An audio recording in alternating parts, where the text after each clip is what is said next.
તો ખૂબ મોટી આ ઘટના બની છે, જેમાં વડોદરાના પણ પ્રવાસી હતા અને તેઓ પણ મોતને ભેટ્યા છે, પરંતુ આ મુદ્દે આ ઘટના જે બની છે, માર્યા ગયા છે તેઓમાં જ્યોતિનાથ મહારાજનું જે નિવેદન સામે આવ્યું છે અને તેઓએ પણ શ્રદ્ધાંજલિ આપી છે. શું કહ્યું છે, આવો સાંભળીએ.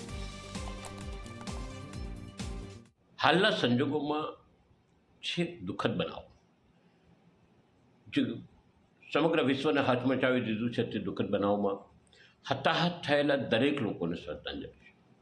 ખાસ કરીને ગુજરાતે તો ઘણું બધું ગુમાવ્યું છે.